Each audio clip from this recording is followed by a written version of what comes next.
jërë ngeen jëf kon mbokki internautes yi yéen ñiy taamu la Teranga Info di fi taataane xibaar waaye tamit di teewlu seen émission bi ñu leen di amal altine gu jot le débrief tey nag dafa ala dawme ni ko gaañe di waxee ndax tey wàllu làmb la ñuy wax làmb moo xewle gannaaw kon njeextalooy bis bi dimanche bi combat bi ñëpp doon xaar daanaka ay at ñu ngi ni ñu koy waajal ba kon démb la mujj am ci stade Léopold Sédar Senghor bu Ndakaaru ndam li kon xam ngeen fu mu mujj Modou Lo moo ko daal di jël ci décision arbitrale loolu yëpp kon daañu ko waxtaanee ak lu jëm sax ci wàllub lamb saison bi ak lamb tolluwaay bi yëpp ci diwaanum Sénégal loolu yëpp kon dinañ ko waxtaanee ak ki nga xamante ne kon mooy sëñ bi du Diagne Diecko président association bi ëmb amateur yi nekk ci diwaanum Sénégal amateuru lamb bien sûr sëñ bi Diagne maa ngi lay nuyu. maa ngi lay nuyu di la ziar di nuyu képp koo xam ne yaa ngi seetaan Teranga Info. Teranga nag moom mooy yëfu sénégalais. Teranga moom mooy yëfu sénégalais. kon maa ngi leen di nuyu ñoom ñëpp fu waay mën a ne di nuyu ñuy feebar yàlla wéral leen di nuyu ñu si prison yi yàlla jëlee leen fa. ñu dellu seen i mbokk rëccu lu tax ñu dellu fa di nuyu képp koo xam ni daal sénégalais nga. yaa ngi bëgg sport waxuma la làmb rek sportif ñëpp képp koo xam ne daal bëgg na làmb ak sport maa ngi lay nuyu ak képp ku ko bëggul it maa ngi lay nuyu di nuyu Sénégalais yëpp ak suñu mbokk immigré yi di leen nuyu di leen ziare di leen ñaanal yàlla may leen xaalis bu bëri bu ñëwee seen réew dellu si. waaw xaalis moom jar naa ñaan président ñu ñëw ci xew-xew jamono muy kon combat bi ñu doon xaar mu doon am diggante Lac de Guiers numéro 2 ak Modou Lo fu mu mujj décision arbitrale ñu jox ndam li Modou Lo gannaaw avertissement yi nga xamante ne adversaire am moo ko ëpp ba xam yow déception la ci yow en tant que président amateur. waaw li may laaj mën nañ ne am nañ si déception mën nañ ne amuñ si déception parce que li amoon solo pour man en tant que président amateur mooy amateur yi dem làmb ñibbi si jàmm man loolu bu amee si làmb rek làmb neex na si man mais leneen li nga xam ne mooy problème technique ak tactique bi bu doon suñu saw jël am kenn daan wala kenn daanu parce que ñoom ñaar bëre woon nañ fi mu demee nii kon amateur yi xaaruñu woon si loolu si ñoom moo tax ñu bari am nañu mbégte si làmb ji parce que benn du bëre boobu rek a fa amoon bëre yi fa amoon yëpp sotti na ñaareel bi gis nañ ne bëre boobu moo doon problème bi mais stade bi am na ambiance ñëpp seen xol sedd na promoteur def na li mu war a def CNG def li mu war a def ñëpp def li ñu war a def ñoom ñaar ñoo si desoon ah benn mbër mi aussi moo deful li mu war a def ba yoon dal ko muy Lac de Guiers ñëpp xam ko donc ñu may bëggewuñu ko noonu dañoo bëggoon Lac de Guiers bëri Modou Lo bëri kenn daan sa morom. victoire bi fan la mën a yóbbu Modou Lo. fi mu ko mën a yóbbu bari na parce que tey Modou Lo ñaari défaite la am tey war na mën a continuer xaar Balla Gaye ak Gris mu jël revanche ci Balla Gaye tey bu ko ñaanee revanche Balla Gaye mënu ko bañal donc moo tax tey moom it day xaar Sa Thiès ak Boy Niang 2 it mën nañu yéeg ba fekk ko fa kon nag Modou Lo adversaire yi mu am vraiment lu dafa bari si làmb tey xale yaa ngi yéeg war na bëri xale yi parce que tey kii di Boy Niang numéro 2 ak Siteu ak ki nga xam ne ni mooy Sa Thiès Tapha Tine mu ngi fi. moom it ci victoire la jógee donc Modou Lo ñu mën àndal bëreeg ñoom vraiment bari na. yaa ngi doon wax may chance maanaam revanche pour Balla Gaye mais moom it daanoon na Eumeu Sène est-ce que tamit logique laajul mu bëri yàlla. waaw Eumeu Sène aussi mais Eumeu Sène am nga mu ngi ci contrat ak Bombardier bu yàlla defee xëy na mu pare Bombardier mën na ko may revanche donc làmb ji daal bari na loo xam ne tey ñu ngi koy xaar ci Modou Lo ak ay adversaire am. noo gisee tamit yenn saay mu mel ni mooy tante day am parce que moom Balla sax waxoon na dootul bëri ak Modou Lo xam wax kese la mais tamit Modou gis nañu ay yoon ku mel ni Ama Baldé tëkk ko ndax boobu tamit combat bi logique. waaw Ama tamit mën na ñëw dem ba bëri ak Modou Lo xam nga làmb day màgg daan mbëri dañuy fekkante Modou Lo am na fu mu jaar ba agsi ba mënoon bëri ak Balla Gaye ak bëri ak ñeneen. kon tamit kii tamit xale yi tamit dañuy yéeg ba mën a bëri ak Modou Lo moo tax ma ne la Modou Lo bari na ay adversaire ñoom Ama Baldé tey mu ngi bëreeg Modou Lo mu ngi bëreeg Papa Sow Modou Lo daan na Papa Sow donc bu daanee Papa Sow day joxe Modou Lo te léegi gis nga ne Modou Lo Papa Sow léegi ñoom ñoo ànd ñëpp benn lañu tey parcelle mbër parcelle yëpp dañoo nekk ku si bëre say morom dañuy ñëw jàppale la kon léegi dafa mel ni moo xew waaw Pikine tamit ku ñu bëri parce que aussi loolu day yokk day wàññi violence bi day tax mbër yi nekk benn parce que aussi ñoom ñoo bokk gox li ñu bokk gox nag war nañ mën a ànd liggéey si. mais loolu tamit est-ce que du tuutil géew gi parce que bu ñëpp nekkee parcelle ñoom du ñu bëre ñi nekk Pikine ñoom tamit du ñu bëre entre ñoom finalement. non du yàq dara si làmba boo seetee nag mbër mën nga bokk ni naye bàyyi bokk leen écrit wala ngeen bokk baay wala ngeen bokk ay maam bokk leen écrit ngeen mën a bëre parce que foo la rek et puis liggéey la mais nag ñoom bu fekkee gisante nañ ko noonu aussi ñun mënuñu si dara. ci beneen mbir muy gannaaw Modou Lo Lac ak décision arbitrale bi moom it xëy na du ko wàccee naam mais fu mu toll nii ñan ñooy potentiel adversaire am. kon Modou Lo. Lac de Guiers numéro 2. loolu Lac de Guiers il faut mu may mbër yi mu daanoon ay revanche. ku ci mel ni. Tapha Tine. waaw tey mën na ko may revanche bon mën na may Issa Pouye gëj nañ ko mën na ko may revanche mën na may yeneen mbër revanche pour nekkat au top mais tey mbër yi nga xam ne tey ñooy am victoire dañu bëgg a bëre ak Lac de Guiers il faut moom mu wàccee boppam may ay mbër revanche mën a àggaat au top waaw. moom boo xoolee ci wàllub carrière maanaam moo ak Modou Lo presque ñoo tolloo defet ku ci nekk ñaar la am mais fu mu toll nii dafa mel ni à partir de lu ko dalee démb sax Modou moo ko ëpp benn standing. waaw parce que combat bee toll noonu xam nga tey combat bi buñ ne ñu ngi ko tuddee président de la république delloo njukkal Macky Sall ngir arène nationale bi dayoo bu mu day la keroog bu ñuy def remise de drapeau bi Lac de Guiers ñëwul mais y a 3 ministres y a ministre des sports Cheikh Kanté ministre Sénégal émergence ak Amadou Sall ki yor nga xam ne moo yor lépp luy terre affaire terrain yeeg yooyu donc y a 3 ministres démb aussi nga gis ci làmb ji y a ministre des sports y a Cheikh Kanté y a Diène Farba Sarr Pape Mayel Diop comprendre ak délégation bi ñu àndal yëpp ah donc nga xam ne. xew APR la woon. waaw waaw non démb du woon xew AP ngir APR wala ngir mais président de la République li ñu tuddee làmb Macky Sall parce que moo ñu defal li ñu bëggoon muy arène nationale donc buñ ko delloo njukkal lu parti bi président de la République lañu delloo njukkal en tant que sénégalais donc il faut nit ñi basé loolu beneen bi aussi moom it dafa am ay militants am si parti am il faut ñooñu ñëw il faut ñeneen ñëw parce que ñun gisuñu fa tey bu doon affaire politique la Dakar lañ ko defee tey waroon nañ gis Ablaye Seck ministre agriculture Dakar lay politiquer waroon nañ fa gis madame Ndoye kii Seck Maïmouna Ndoye Seck gisuñu leen fa war nañ fa gis it ñoo xam ne kii mais ñooñu ñëwuñu Pape Mayel lañ fa gis ku dëkk Dakar koo xam ne xëy na la mu ñëw foofu ñor na ko si président de la république ne kii bësam la war naa fi mën a ñëw mais yeneen ministre yooyu kenn gisu leen kenn déggu leen mooy wan ne kon gisuñu fa Abdoulaye Diouf Sarr en tant que maire Yoff en tant que ministre bi yor affaire santé gisuñu ko fa ça veut dire que kon du affaire politique président de la République lañ tuddee làmb mais ñoom tey waroon nañ fa ñëw wala mobiliser pour nit ñi gis leen parce que xam ne bésu président pour ñëpp la mais gis nañ tamit ay ñoo xam ne duñu APR ay kilifa yu ñëw si làmb ji ñoo xam ne ñoom faruñu APR te ay homme politique lañu mais làmb ji moo leen indi. dëgg la ñu ñëw comme ni nga ko junjee wàllu arène nationale nee nga président muy kon doléance bu yàgg bi nga xamante ne amateurs yi wala bokk ak lu lamb ñëpp dañ ko doon joytu mujj nañ ko am donte amagul waaye mu ngi ci yoon juróom benn weer a ci des ngir inauguration bi lu jëm ci arène nationale pour yow lan la mën a soppi ci làmb. li mu mën soppi ci làmb bari na parce que tey ñun am nañ suñu arène moo nga ñuy dem ay yeneen stade yi ñuy téye di wax làmb day yàq stade ñun terrain football yeeg nangam te léeg-léeg sport la maanaam lépp luy sport mën na fa dem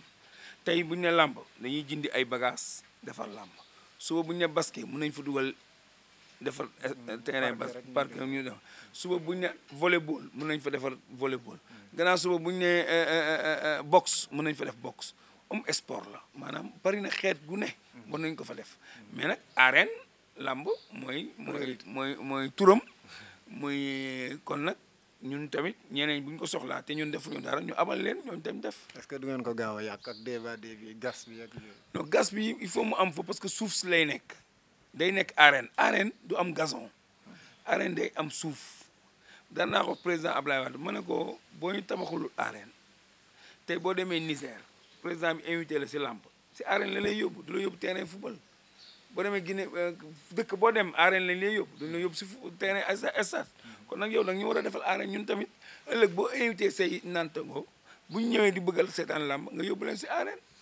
lan moo ci nekk wàllub amateur yi rawatina association bi nga géré di ngeen fa am siège xanaa. waaw amicale des amateurs loolu incha allah de war nañ fa am bureau am fa siège comme ñëpp te it foofu aussi du làmb rek moo fay ne am na salle boo xam ne bâtiment boo xam pour regroupement la plus de 45 personnes mën nañ fa lekk naan regroupé comme équipe nationale ligue gréco-romaine mën nañ fee regroupé am na salle musculation da nga gis xale yoo xam ne duñu amuñu fu ñu fayee salle dañ fa mën a def salle dina am ay salle de karaté yeneen discipline yoo xam ne dafay am ay bureau pour kuréelu làmb am lépp loo xam ne nii vraiment dina arranger làmb te loolu sant yàlla la. ñu ñëw ci wàllub làmb sax ci boppam gaa ñi newoon nañu làmb daanaka deewoon na xëy na combat bu démb bi indiwaat nañ yu bëri engouement bi ci amoon mais ndax ànd nga ak ñooñu di jàpp ni làmb nekkatul fa mu newoon. man gëw ma ne làmb dee na parce que chaque jour làmb am dañ naan dem ba vendredi sax danaan am làmb daaw vendredi am na làmb après lañ ko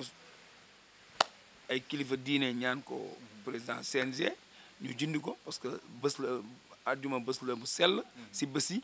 ñii dañuy xadar juma ñii di si julli di si jaamu yàlla donc ñu arrêté ko mais yeneen jours yëpp day am làmb kon nag loolu lu am solo la. làmb bu mag laa bëgg a wax. non làmb bu mag xam nga làmb événement promoteur moo koy créé démb Lac de Guiers Modou Lo bu doon promoteur bi dafa tuune dëgg-dëgg du am événement mais événementiel la parce que y a 2STV ñoom la signé contrat yaatal na dugal si toute la presse ñëpp di def seen liggéey ku nekk di wax di bind di wax pour làmb ji toll de atu ba mu toll te it vraiment aussi vraiment promoteur bi dañ koy féliciter parce que vraiment ñu bari dañ doon wax kenn dootul del làmb di ko tëgg ay millions moom def na ko di ko def kon moom mérité na mérite ak yeneen promoteurs yi parce que gis nañu Assane Ndiaye gis nañu ay Khadim gis nañu yeneen promoteurs yi gis nañu Fallou Ndiaye gis nañu yeneen promoteur donc ñun tamit dañuy encourager ñoom ñëpp ak ñoom njëkk sa production yooyu yëpp encourager leen ñaanal leen ba nga xam ne tey làmb dina gën a am dimension bi mu amoon te làmb dina ko. ñu waxee ci promoteur am na ñi nga xamante ne toll na ay jamono fasoon nañu lool ku ci mel ni Aziz ñoom Gaston waaye ñooñu tey ñu rocceeku ba xam du am lu muy wàññi ci wàllub làmb. non xam nga làmb fi àdduna bi ku dem rek kenn mën na la remplacer tey ñoom dem nañu am na yeneen promoteur yu ñëw Aziz démb ma ngoon sa stade ba di jàppale promoteur bi jox na ko sponsor produit bi muy jaay donc taxawu ko loolu aussi dama Gaston aussi xam naa ne mu ngi wax ak promoteur bi ñoom Petit Mbaye ku nekk ngi woote donc gis nañ ne loolu développement la si làmb gis nañ fi sëñ Modou Niang ba léegi mu ngi si làmb ji moom it moo Gaston ñoo fi nekkoon ba léegi mu ngi si làmb ji moom la ñuy wax naan moom mooy centre de formation làmb ji parce que xale yu bëri moo leen génne donc gis nañ ne ñoom ñëpp daal vraiment ñu ngi si làmb ji làmb moom kenn du si dugg ba pare jénni si à 100% même boo si jénnee tëggoo sa xol di la si nekk di nga conseiller nit ñi dem rek doomu Gaston ñoo denn makan donc wan na ne ñoom ñëpp ñu ngi bëgg a làmb daal. waaw bu ñu waxee tamit di làmb xel dem ci VIP ñu duppee VIP ñu gis ni dafay faral di am ay année blanche ku ci mel ni Balla Gaye dëgg la moom moo ko décidé woon boppam waaye événement yu Demba Diop tax na même daaw bëriwul ñoom Modou Lo yi sax def nañ ko daaw année blanche ma seen pratiquement VIP yëpp dañuy defoon année blanche et puis ren am na combat yi nga xamante ne même Bombardier Eumeu Sène bi ngay wax taxawagul. kan mais yooyu du xamagul année kan la. blanche yooyu dañoo am combat stade bi am problème Eumeu Sène mu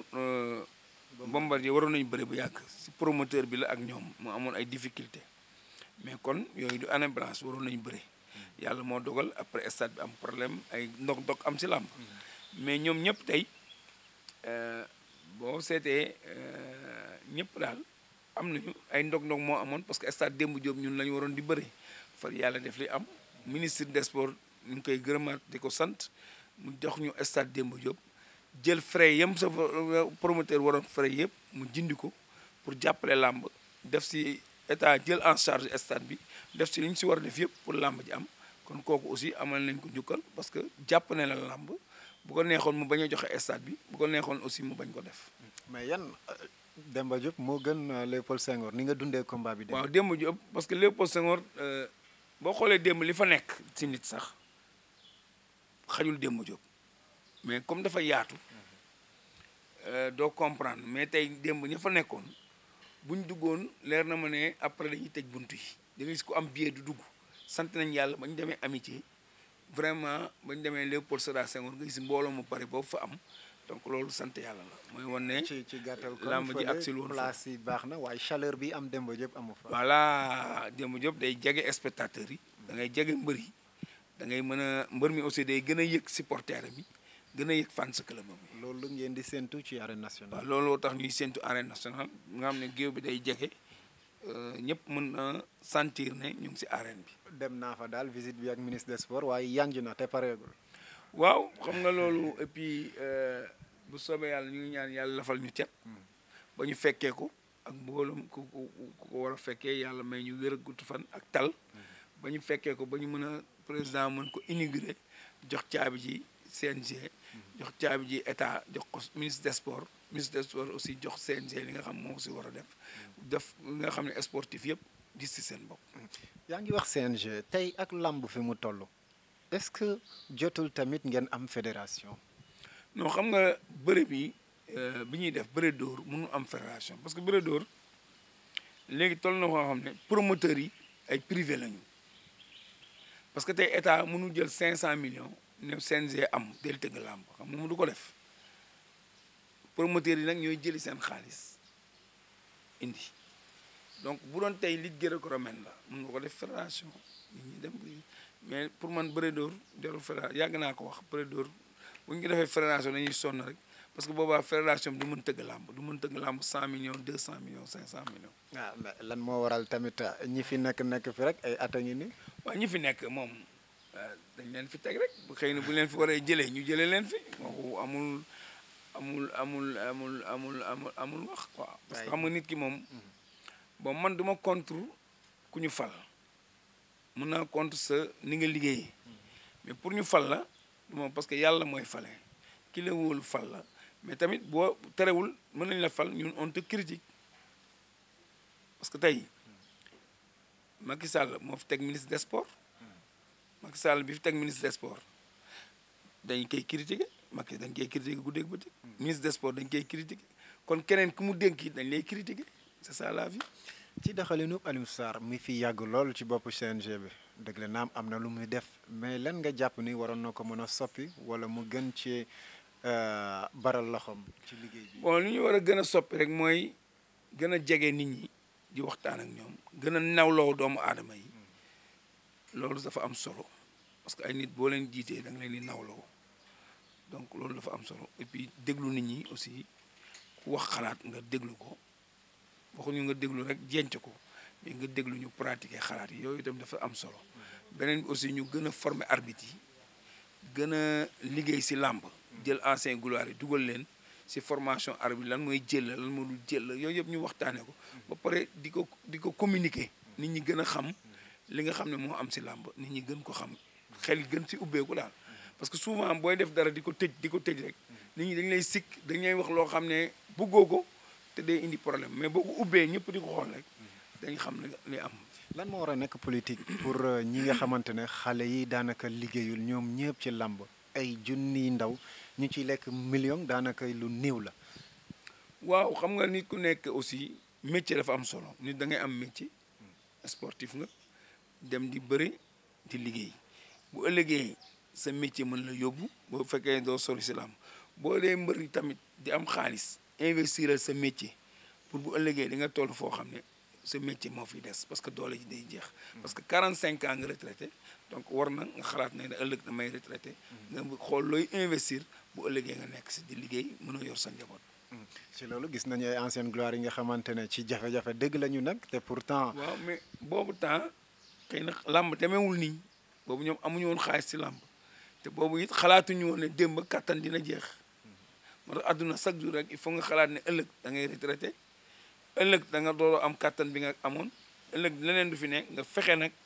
gérer sa njaboot ci loo xam ne ni mën nañ ko liggéey ëllëg dina si jàppale wala yow tam nga liggéey ko ëllëg nga mun leen si jàppale. yow en tant que président amateur est-ce que da ngay faral di am waxtaan yu ñu mel ak ay mbër. ay manager waaw des fois ma waxtaan ak mbër ma ne ko est-ce que yaa ngi fàttaliku yaa ngi xalaat démb wala moom ma ne ko diw moo la ëppoon succès tey gis nga ko fexeel bul mel ni moom xam nga foo gis rek am nga exemple man sax li may wax nit ñi mooy conseiller nit amatul njariñ parce que heure boo yeewoo di nga gis koo xam ne borom alal la woon wala daan na moo siwoon tey siwatul day romb di dox wala nit di ko may 1000 francs wala nit di ko nga ne kii de moom bu ko ma mel ni moom ëllëg kon man li may am naa ko investir bu ëllëgee dama mel ni ñëpp la tey jarul yedd nit ku ne war nga xool si àdduna di xalaat rek mën nga yedd sa bopp waaw. dëgg la alors ci association bi nga jiite demoon nga dellu siwaat lu ko waral. waaw dama demoon ba ma bàyyee parce que 2012 laa bàyyi boobu maay président amical des amateurs de lutte Aramdar mais nit aussi doo nekk fenn rek ne yow rek yaa fi ne boobaa kenn du xam li nga liggéey il faut nga noppalu ko aussi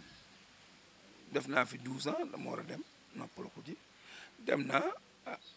foo toxaw si dëkk bi ñu ne waroo dem dañ la soxla nangam ñu ñëwaat pour jàppale làmb parce que làmb dafa tolloon foo xam ne dafa am ay problème il faut ñu ñëw jàppale làmb bi ñu ñëwee aussi sant yàlla ñu si combat bi promoteur bi dem wax na ko si télé bi wax na ñun ni ñu ko jàppale ñun bureau des amateurs loolu sant yàlla loolu lañ si doon jublu loolu taxoon nit ñi di ñu woo promoteurs yeeg ñëpp pour ñu ñëwaat pour xam nañ ne ñun am nañu appui bu ñuy def si làmb bu ñu ñëwee ñu yokk ko si ci li ñu dëgmal say projet ak association bi surtout. bon association bi ñu ngi si léegi bureau bi moom wax dëgg yàlla ñu ngi leen di gërëm di leen sant mënuma lim ñëpp waaye bureau des amateurs wax dëgg yàlla ñu ngi liggéey amical des amateurs li si des rek mooy xaar arène bi ubbi si kattanu yàlla dans 6 mois ñu gën a développé gën a xool lu bari loo xam ne amateurs yi metti na leen ñu gën ko def léegi fa tabaarkalla amateurs yi bu njëkk daawoo toog fu set léegi ñu ngi toog fu set boo ñëwee stade bi kenn du ko assuré ñu ngi assuré stade yi donc bari na yoo xam ne aussi dinañ si gën a développé gën a jàppale social bi si yenn amateurs yi nga xam ne comme démb rek jénne nañu xaalis bari jëndal ko ñoo xam ne nii leer nañu ne ay mag lañu yàgg nañu seetaan làmb mais léegi doole ji newutu fi may leen ay billets yooyu aussi dafa baax jàppale leen si donc pour ñoom it ñu mën a bañ a stressé di gën a ñëw làmb yooyu aussi c'est important. ci wàllub xeexu violence bi ci làmb ji lan moo ci seen wàll. waaw violence bi dañoo am groupe bu ñuy liggéeyal bu tudd groupe baax Massamba Dieye jiite ko ay xale lañ yoo xam ne xale yooyu chaque fans club ñoom ñoo dajaloo tuddoo seen bopp groupe baax maanaam fans club yi am làmb ji yëpp ñi Fass la ñuy supporter ñi Waalo ñi séeréer si ñoom ñëpp ñoo boole ko tuddee seen bopp groupe baax seen président muy Massamba Dieye donc moom it ñu ngi waxtaan ak ñoom bu baax ak Babacar seen secrétaire général ñoom ñëpp bureau bi ñu ngi waxtaan ak ñoom bu baax xale yooyu nag démb ñoom ñoo nekkoon di waxtaan ak fans club yi violence beeg yooyu parce que tàngoor na lool même ci face à face. voilà léegi nag xale yooyu nag ñoom looloy seen ñoom ñooy dem si fans club yi di wax ak ñoom vraiment dañu rendre compte ñun tam ñu leen wax li ñu war a doxalee mais ñoom it vraiment gàcce ngaalaama ñu ngi leen di félicité di leen gërëm di leen sant parce que seen liggéey rafet na. sa kàddu gu mujj président. sama kàddu gu mooy gërëm la gërëm teraanga di leen ñaanal ngeen ni site bu am solo ñëpp di leen xool yow tamit ñu ne encouragé gis nañ sa liggéey si sport bi bon ñaanal Sénégal jàmm ñaan dëkk bi am jàmm wér-gi-yaram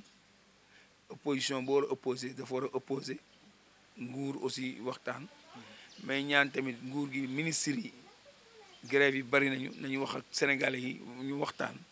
xool ni grève yi koy fay ñu fay ko mbalit bi bari na nañu waxtaan ak ñi nga xam bàyyi coow di am ba mu àgg premier ministre parce que yow yaay ministre bi yaa war a njëkk a waxtaan ak ñooñu xamal leen ne lii fii laa mën a yam léegi nañ dem seeti premier ministre yooyu dafa am solo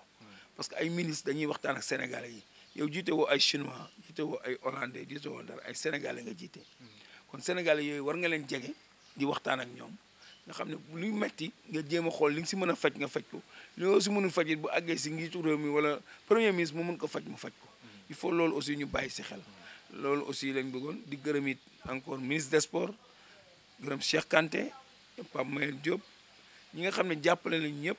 ak Amadou Ba ak Cheikh Ba directeur domaine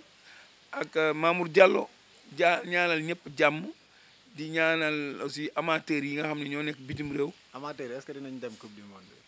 ah bu soobee yàlla bëgg nañ démb rek am na maa ngi waxtaan ak